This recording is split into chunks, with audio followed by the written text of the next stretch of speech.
Hey, yo, tribe. What's up, what's up, what's up, what's up? Welcome to the Disconnect, where reconnection is the dialect. I am Eyebee knowing, and this is my co-host. Jay know the Sun King, of course. Hey, we finna go Hard. in. You know what I mean? We finna really get to the meat of it, you know what I'm saying? But before we do that, though, we definitely want to send a shout out to our sponsors, Wala Vodka. Voila. So if you're drinking, make sure you're drinking responsibly. And, of course, by sunnation1.com. Get all your merch, get all your incense, anything that's, you know, that's spiritually related that you need, we got you. Absolutely. So, and without further ado, we got a special guest in the building, Mistah Dred, a.k.a. a moon, a.k.a. a man of many names and many traits and many mysteries of many things, you know, just an all-around great brother. So, welcome, definitely. Well, I'm definitely glad to be in the mix. You know, thank y'all so much for calling me and having me down. Jay, know you've been my brother for a while. I'm a new sis. You know, we've been cool since we met. So, I'm definitely ready to get to it. Yes, indeed. So, gotta take a deep breath on this one. Yeah. So, It's personal. it's personal, most definitely. And everybody might not agree with the views and opinions on this here. Yeah. But hey, we're going to get to it, and we're going to just call it as we see it. So the big question and the big topic is Pan-Africanism dead? So I guess before we get to that, let's get to a little bit of brief history of it. For the ones that don't know about Pan-Africanism or what Pan-Africanism is, because I see that a lot in the community, and a lot of people just claiming Pan-Africanism and talking about nation building, all this, but they really don't know what it is. They don't even know the origin of it. Right. You know what I mean? And I want to cite Marcus Garvey, but even before Garvey, there's people brothers that came before him that talked about Pan-Africanism. And so Pan-Africanism is just basically multiple nations across different black African nations just coming together collectively and building together and creating one unified front. I'm going to just give you the brief overview, leave it like that. You know what I mean? So then you got people that, you know, then they go different directions from there. So I guess if you want, we can all give our take on what we think what we feel Pan-Africanism is from my experience, you know. So... Yeah. So, well, I never really got into, and I think I told you that the last time you was on the show, Right, from right. season 1. Right. That's not really something that I kind of like dove into it a little bit, but I really didn't go all the way really into it. So I really learn a lot when y'all be talking or whatever as far as like Pan-Africanism, but I could tell you what the representation of Pan-Africanism. I run into a lot of people kind of very similar to like the kind of Hebrew Israelites is, like real hostile, you know, real want to shove it down your throat, this is that. I think that's what kind of really kind of turned me off for the Pan-Africanism, for one. That's one thing that kind of turned me off with it. Well, I kind of just, all the people that I ever ran into, this is the way that they kind of came at it for me, you know. So I wasn't able to, you know, really get into it like that. Well, Pan-Africanism, for me, if you break it down, because I like etymology. Yeah. Ever since I got in this walk, I'm a big fan of what words actually mean. Right. So if we break it all down, African, of course, represents the continent, Mama Africa. Ism is a Latin word which means system. So if you're talking about Africanism, you're talking about an African system. So if it's spread it to people all across the diaspora, well, you can look at an acronym that we used to know back in the 90s. FUBU, for us, by us. Right. Yeah. You know what I mean? Meaning that we want our own, for our own, by our own, with nobody else's help. Right. Okay? Pan-Africanism is a beautiful thing. Yeah. Do I think it's dead? No. It's an ideology. Yeah. Ideology is on the stop when you stop thinking about it. Right. You know what I mean? No organization, not one particular organization, not mine, not nobody else's, Yeah. is the key holder to this thing called Pan-Africanism. No Yeah. one speaker is either. They're a representation of the term Africanism. Right. But it's in your behavior patterns. Yeah. It's when I greet you as a sister, when I greet you as a brother, and it's pure brother, sister. Yeah. I greet this sister as a sister. You know what I mean? Yeah. And it trains you to treat your people better Right. across the world, not just in your immediate area, across the world. Yeah. That look like you, because we so mean to each other, man. Yeah. For no reason. Yeah. That's true. Don't even speak to each other. Yeah. Mean mugging. Pan-Africanism has taught me to speak to a brother when he walking by, because black men have a hard time speaking to each other. Right. Just speaking. Right. Ask somebody about their day. You probably stopped a suicide that day. Excuse me. You probably stopped somebody from unaliving themselves. Right. You probably stopped a sister from, she might be having a hard day and go, hey, sister, how you doing? Let me get that door for you. You don't want to talk to her. It's just, you just showing respect to your people. Yeah. So if you look at that, Pan-Africanism, a lot of people forming into the R word. Should I go any further? Should I stop? What's right that? Keep going. Keep going. Yeah. You cooking. The R word meaning racist. I told you I'm a fan of etymology. I am a racist. You hate everybody. That's not what racist means. If you play the piano all the time, what are you? A pianist. If you play the violin, what are you?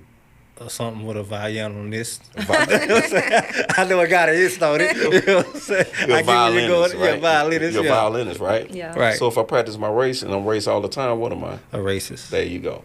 Now, it only comes when I put the other Latin word ism. The ism, right. Which I can have a system that is particularly designed to go against you. Now you could throw race in front, and now it's a bad thing. Right. But yeah, I'm a racist. I love my people more than more people. You're Right. supposed to love yourself before you love others. I can't love nobody more than I love me. Yeah. So how do you feel about, and I'm kind of moving the goalposts a little bit, but we're just going to build tonight. So how you feel about when some brothers will say, I can't remember what elder said it. He said, technically, we aren't racist because we're not the main dominant power structure in the nation. That only the dominant, like for example, only white people can be racist in America. Or if you was in Colombia, I ain't gonna say Colombia, Mexico, only Mexicans could then be racist because they are the dominant. They're the dominant power structure.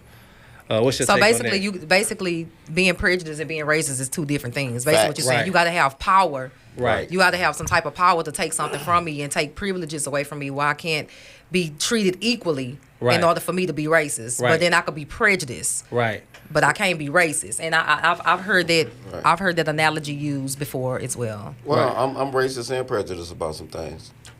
Do you like chitlins? No, Then you're prejudiced towards chitlins. I am.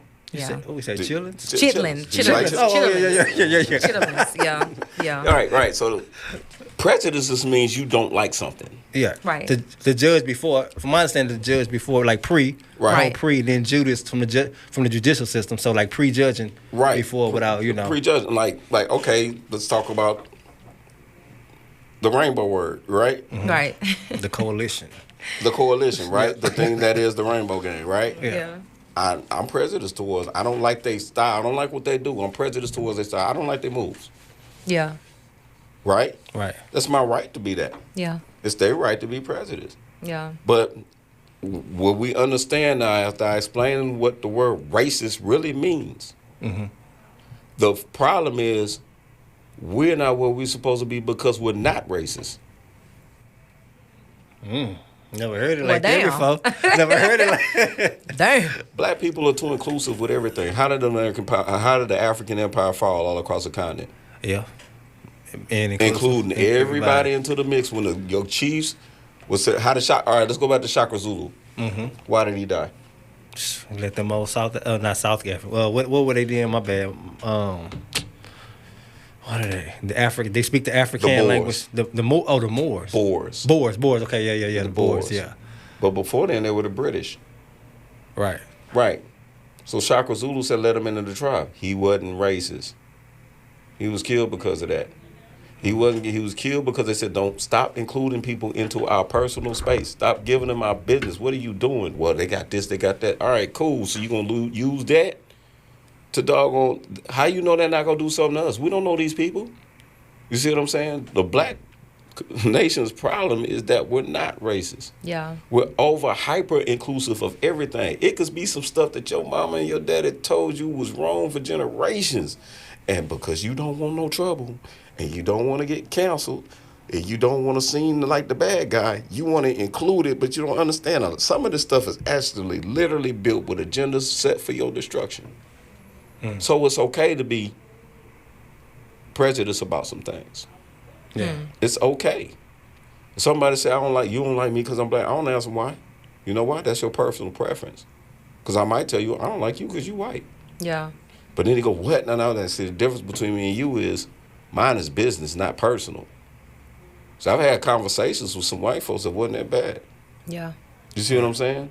But it's with all chaos breaks out right now and turns into this race war thing that I know I just don't think it's going to happen, but because of everything else going in the world, right? Right. But let's hypothetically say it does. I know that Ben and Steve are not going to be with Jamal and Raquan when all hell breaks out. Yeah. It's natural selection. It's natural order. And if we actually literally thought about ourselves in a scientific aspect, and you looked at biology and physiology and everything like that, you looked and broke this down to a science, them clinging to them and us clinging to us makes perfect sense, because we ain't the same. Not down the line. Not when it's time to cross that point of no return. We're not the same. We might think this stuff is crazy. Yeah, but in the back of my mind, I'm like, if you come through my door, Devin, you gone. Yeah. Because all this stuff is popping off. You see what I'm saying? Yeah. Let's go to history. Rosewood. It was some of the people that had white friends that was owning shops and stuff when the Rosewood was right across the street, right? When that lady sat there and told that lie and said that she was R-worded, what happened? Yeah. Well, those good old white folks coming to protect those people from getting slaughtered. Nowhere. No. Yeah. What about Tulsa? It's natural selection. Right. You know what though? I'm gonna go into this, and no, we just gonna build, man. We gonna circle back to Pan-Africanism. I'm here for it. I don't believe personally it's ever gonna be a race war. You know why? Facts. Because capitalism. We're already at the bottom of the totem pole. See, in the capitalistic structure, somebody has to serve. Somebody has to be the total. As long as we there, we in a good spot for them. See what I'm saying? The moment though we do financially elevate and we do build up, now we a threat. Now we a target, because now we disrupting the system. Right. You get what I'm saying? So only way a race war will be orchestrated if there was from some type of commercial gain behind it. If there was some type of major corporation, some type of major, you know what I'm saying? Well, let's fuel these two against each other, right? So that we need to clear this land. Some, like it's been history showed. Say this is a piece of land we need here. That everybody's here. They don't want to get off the land, so we're gonna create a race war. So-called, that's gonna be the headline. It ain't gonna be a real race war though. We're gonna create a so-called race war, get them to have a skirmish, really just a skirmish, get them to go back and forth with each other, clear the land, and get what they need. And that's what history has shown. Racial tension fuels elections. Exactly. And that's all this is about. Right. This whole thing, see, when a president comes off the campaign trail and wins the presidency, they got to understand that it goes on for a whole nother 4 years. There's going to be chaos, turmoil, and everything else from the other party. You see what I'm saying? Right. They gangbangers too. Where you think Crippin' Bloods got their colors from? Red and blue represent who? Overall, yeah, I said the gangbangers. Democratic and Republican Party. Right. You see what I'm saying? So when you get down to it, race war, there's another word I want to use. This is why it's not going to happen. It's one of my favorite words now because I really understand all this racist stuff now because of it. Eugenics. Eugenics is the same thing that inspired Adolf Hitler to start the Holocaust. Yep. It's a process that states that we're the master race. You need us to survive. Yep. And if any point that we feel like you're trying to uprise, we're going to destroy you because we have so much in place that we can. We talk about, all right, we ready for the race war. No, you're not. We ready to fight the government one-on-one, fist-to-fist, gun-to-gun. No, you're not. You're talking about a government that has drones, Exactly. satellite surveillance, infrared imagery, special operators, and allies from all over the world, not to mention nuclear capability. Okay? So if it got too bad, what do you think will happen? So they're going to utilize all of that. DEFCON 4. That's what happened with Tulsa. They took, on the second time they bombed Tulsa, they took tanks and airplanes. And airplanes from the sky. And airplanes. So what you basically signing up for is to be a martyr. Yep. Okay? Now, if it's a scenario that we all gearing up, and I'm not disclosing and saying Pan-Africanism should be dead if we're going back to that topic. No, it's an ideology. It's a mindset. You want to create a new Africa? You can. Do it. But why does it have to be Africa?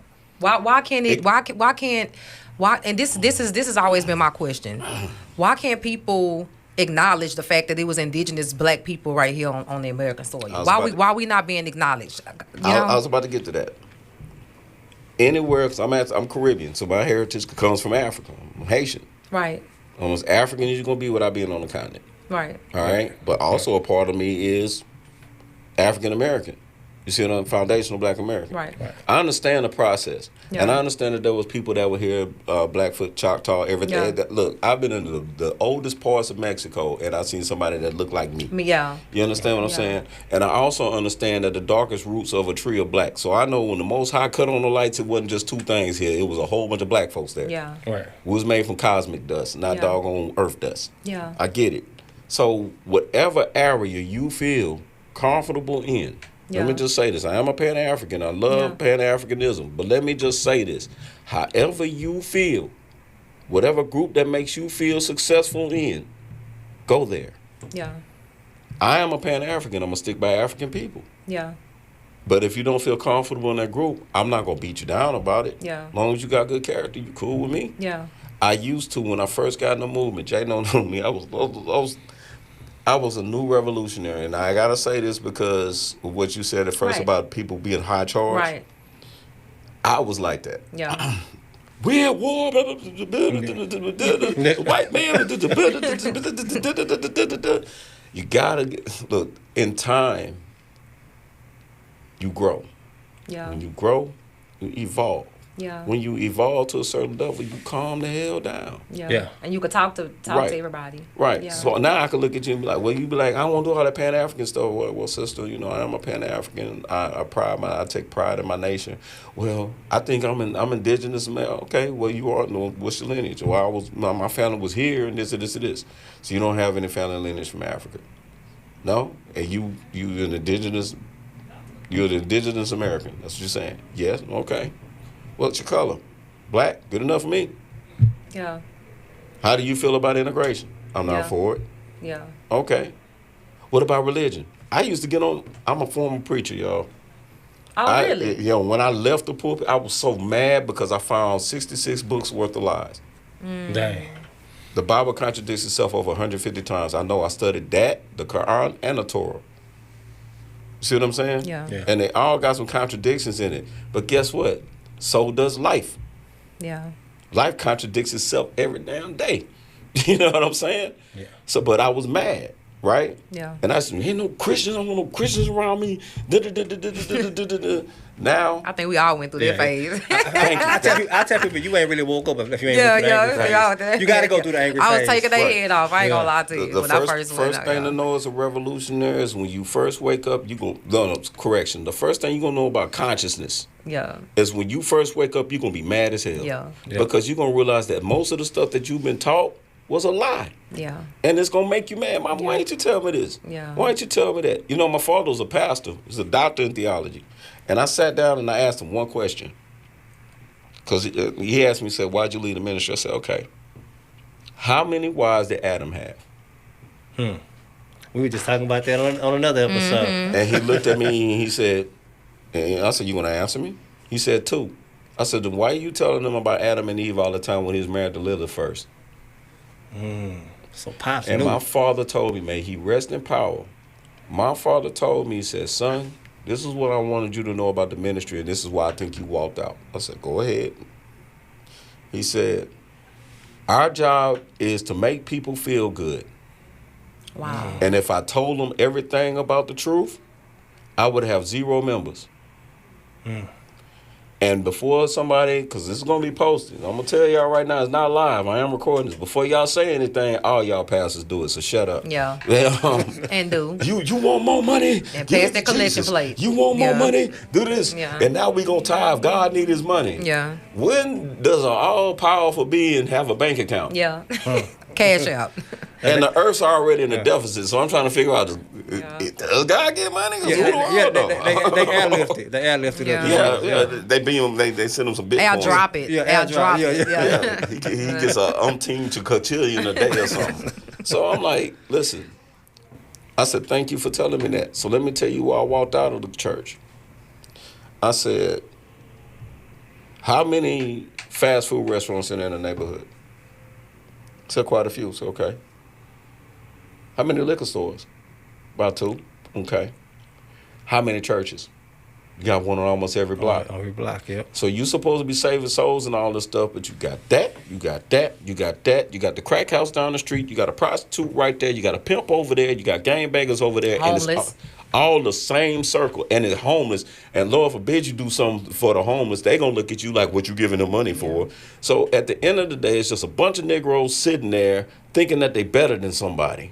Yeah. When at the end of the day, we all a stock market crash away from being homeless. Everybody.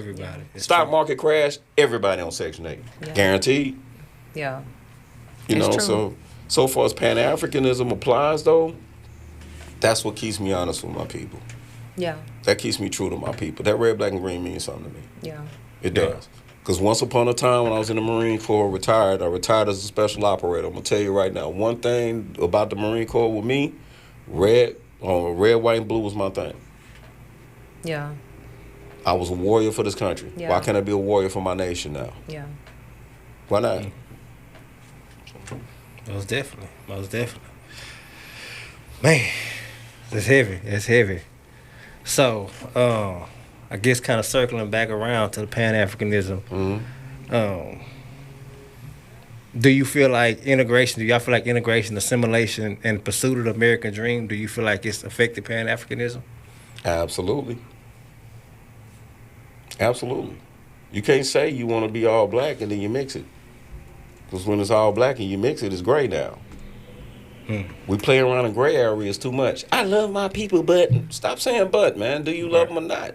You know what killed me? So with the Target situation, everybody, we was talking about that. Go with it. Yeah, DEI. And everybody was talking about what was it? They wasn't gonna shop at Target and all that stuff like that. And so I feel like brothers like us that's been in a while, I was like, man, I'm not finna get into that. Yeah, we didn't told y'all this, 100 times already about not shopping with these folks, different people and all that. So I looked at it like, okay. But do you know they actually basically Target in the blues in $12 billion, right? I'm looking at social media and I'm looking at the comments. Everybody talk, well, see you at Costco, headed to Costco. I'm like, you dumb mother.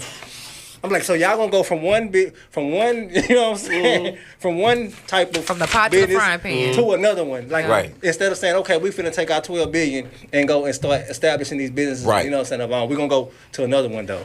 Never mind, there was a grocery store in Third Ward called New Waters when we first started. And they went out of business and they broke my heart. Because it was a black-owned grocery business, grocery store. And it was nice. They got another one right here off of 1960. Right, 1960 and I want to say Ella. Yeah, 1960 and Ella. 1960 Yeah. and Ella, if y'all looking for it, 1960 and Ella. 1960 and Ella. I can't remember what the name was. Because the mean old white man said, I don't want you involved with us. We don't want to support you. We gonna go on strike. You know what I said? Y'all ain't shop at Target? I don't shop at Target. I don't shop at Target either. I don't ever shop at Target. Ask my wife. I still tell you, I hate going to Walmart. I ain't going to Walmart to support the Walton family. What am I doing that for? You know what I'm saying? Right. But at the end of it, because on one end, it looks good on social media to be super duper Pan-African, and on the other side, you look at normal life and you don't really know how to be Pan-African. See, it's one thing to say it, it's another way to live it, because it is a sacrifice. Right. You sacrifice some things. You know what I'm saying? You give up stuff you normally would. You might not wear Ralph Lauren anymore. Right. Yeah. You might not want to wear a Hilfiger anymore. Dooney and Burke, you know what I mean? Tory Burch might, that burger bag don't mean nothing to you. Man, I used to, before I got into Pan-Africanism, and I was just Dred, bro, Gucci, whatever, Fendi, I'd wear it. Burberry, that's my thing. That was my thing back in the day. Now, man, I go to Burlington's. What kind of pants you got on? Pants. Yeah. What kind of shirts you got on? Shirt. Yeah. What kind of shoes you got on? Shoes that work. Yeah, I know that's because you start realizing the material stuff. Man, I had all this jewelry. I sold it all. Because what does it mean in the end? What does this mean? What is the metaphysics? This is some with metaphysics in it. Yeah. Right. I know what this is. Right. This came from my father. That's an heirloom. I know what that is. Yeah. It's my wedding ring. Yeah. This, unless it's a black-owned company, shout out to Tally and Twine, but unless it's a black-owned company, I'm not wearing it. Yeah. Why? Because if I'm going to wear something of luxury or even semi-luxury, it's going to come from my people. Yeah. Exactly. Because I put that much value into my people. Boy, if they had a black-owned car for sale out there, I get it. You see what I'm saying? Yeah. Right. because I got that much faith in my people. Yeah. But so far as assimilation and everything, we do what society wants. You got the people first on their ideologies is stagnant, and then because the rainbow community might say, oh, you're a homophobe, then all of a sudden they, well, I don't mean all of y'all. No, I mean every last one of y'all. Yeah. Every last one of y'all is weird. I don't care what you do in your bedroom, bro. Don't bring that out here and don't teach my kid. Yeah. I teach my children to be men and women. You think your child's a space cadet, zebra, rat, roach, doggone girl, boy, whatever he, her, them, she, they, what? Assimilation has given people permissions to call themselves something they're not and live in a fantasy world. Right. Pan-African teaches you reality. And integration has played a part in it. Yes, it has. Because look at how we treat our children. Look at our children. Perfect. I'm glad you talked about that because this whole with the YN thing. Yeah. How you think YNs came to be? What was the origin? How did it really start? I don't know about the origins, but one day I just stopped and realized on social media. I was joking about it because they had the whole YN R&B. So I'm like, oh man, I was sharing it with you like this is pretty funny, the little YN R&B. Then I sat back for a minute and said, you know what?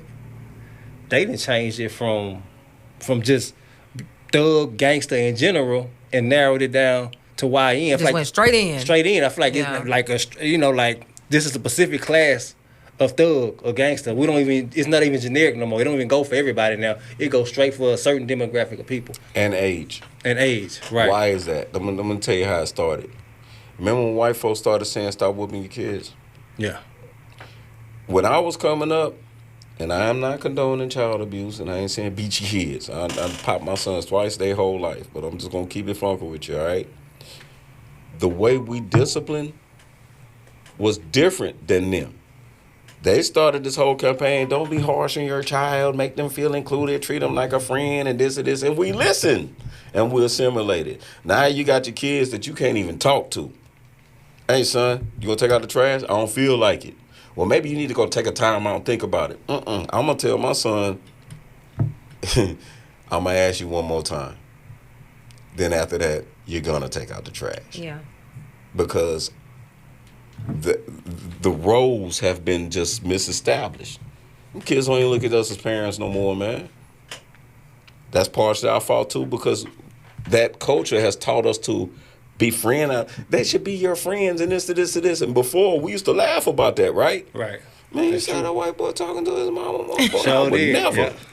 Now they doing it to our children are doing it to their mamas. I can see it in Kroger. Babe, come here, pick that up. Don't do that. Man, my mama over here, shit. Okay, well, when you're done. And I look over and I'm like, boy, it could be mine. We'd be boxing right now. You know what I'm saying? But yeah, it does play a factor in it. It did a lot of damage to us. That's why I'm not a fan of integration. Even Martin Luther King Jr., when he finally woke up, he said, I feel I have led my people to a burning house. That dream was a nightmare. He knew he effed up when he made that speech. Yeah. They ain't gonna tell you that. But he know he. Oh yeah, it's coming out. Oh, it's coming out though. They knew he knew he messed up the church's money when he fought hard for integration. And what else did integration do? It tore down the black community. Look how many millionaires there were in the black community before integration. Yeah. Look how many black businesses were prospering before integration. Yep. But because we had to go see what Massa was doing and wanted to go in his movie theater and everything, because you didn't want to stay on your neck of the woods, it turned your black, beautiful community that everybody knew everybody, because you wanted to go over there with Massa and them, it turned it into the hood. Yep. Yep, took the black dollar. The black dollar still considered the most powerful dollar. Right. And then they took it and diluted it. It's still the most powerful to this day, man. Look, black people, as much as I'm for reparations for my ancestors, and I think my mother should get it. I think my grandparents should get it. But I think I got to find out financial knowledge to get mine on my own. Yeah. Do I think I deserve personal reparations? No. That's for my grandparents and my great-grandparents and my mama and all of them. You see what I'm saying? But if we got reparations, we got $1 trillion spending habit a day. Yeah. You want to stimulate the American economy? And this is sad. Give black people reparations. Yep, that's true. That's true. See, so my thing with reparations, I believe we need more than money, right? Because look, I look at it like this. When our ancestors got off them plantations, they still was dealing with PTSD. Facts. You know what I mean? Heavy PTSD. So that same PTSD became cycles and cycles and cycles of abuse that still linger to today in our culture. So the real the real reparations, counseling got to come with it. That's what I feel like. I think we need mental health training. I think we need our own land. I think we need to separate, but separate with a clear mind first. Don't just separate damage, because now you're just making an insane asylum. You see what I'm saying? Right. So let's say you got a whole bunch of thug niggas and everything like that, and you say, all right, let's go bring them. All right, we separating as a nation. You still got this to deal with. Yeah. Right. You see what I'm saying? So now we ain't just in our own land. So now what? We a civil war the whole day, every day. Yep. That's so true. What we got to do is, what you're saying is right on the council part, because black mental health does matter. Yeah. Black men are among the most depressed men on the planet. I don't know if people realize that. We're prone, it's like black men are almost prone to at least thoughts of unaliving themselves. Yeah. At least prone to it. I suffer from depression. I'm not ashamed to say it. I tried to unalive myself twice. I'm a war vet. I've been through stuff, and I suffer from depression. That is my God honest truth, and I ain't scared to say it right here on this show. Yeah. But it's just attributed to the fact that I ain't no different than too many black men out there that think that their life don't have no purpose sometimes. Yeah. They're not loved. They don't want it. They ain't cared for. They disrespected everywhere they go. And some men feel like, I just ain't got no place here.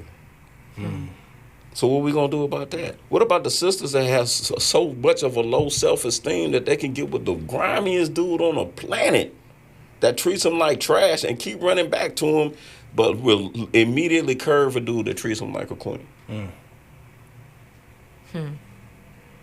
That's heavy. We got a lot, and we need our own land. Yes, we need our own cultivation, but we also need technical training. So let's say they give us 1 million acres of land. This is hypothetically, right? Right. They give us enough land to form our own country. Let's say they took over, let's say Mexico wanted to give us a country, right? Right. And it's empty, it's barren, we got equipment there, we got wood, we got nails, we got concrete, we got sheetrock, wires, fiber optics, and switchboards. No training, though. You know what's going to be there? Trash. Yeah. That's true. So we talking about having all this great stuff. So then I heard one brother tell me once upon a time, well, they could build it for us. No. That you ain't circulating the dollar like that. Yeah. Right. Yeah. You're not circulating the dollar like that, and it's still eugenics. You still are dependent upon your master race. Yeah. Yep. So he got you here, made you dependent on him for over 4 centuries. Then on top of that, you come there, they free you, allegedly, and now you're in a whole nother country. You still need them to give you something. That's the same thing you said when they left Target and went to right, That's to the Costco. same. That's the Same same thing. thing. Yeah. It's the same exact thing. Instead of going to these gardens, these community gardens, and saying, hey, man, look, we want to invest in you, bro. We want to buy vegetables from you every week. If we put this much money in the seedlings for you, how much would that cost? Yeah. All right, bro, you on a farm? You own a farm? How much does a cow cost? How much do chickens cost? We want to invest that money into you. Yeah. You know what I'm saying? Right. And you might have to go back a couple of decades. You might have to live like that a couple of decades to get up to current times. Yeah. See, most people don't want to make that sacrifice, though. That's the only problem. Facts, it's comfort. That's what this whole thing we love is comfort about. and convenience. Comfort and convenience. That's what assimilation is all about. The master race has made it comfortable for you. Yes, indeed. So let me ask y'all this. So when I first started waking up to a lot of stuff, after a while, I said, you know what? Let me see if other people that think like I think. So then I went to Instagram. And that's really how I started connecting with everybody. I started connecting with, brothers like yourself. I just started looking at social media. I'm like, oh, shit, it's a whole gang of people that think like I think, feel like I feel, So do you think up until today's time, globalization and pretty much like the digital culture, do you think that it's strengthening Pan-Africanism, or has it weakened it and made it just like a facade? Like, what's your take on that? I'll just go first, sis. I think it depends on your algorithm.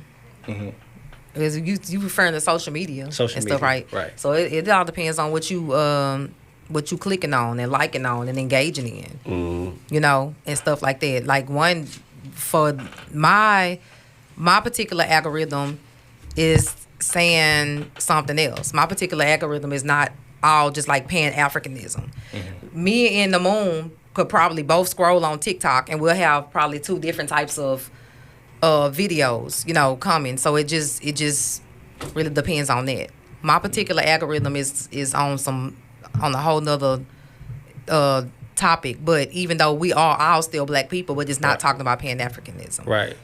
So, but I would say that the algorithm is kind of tying things into where you can see things from other people's perspective. Now I could say that.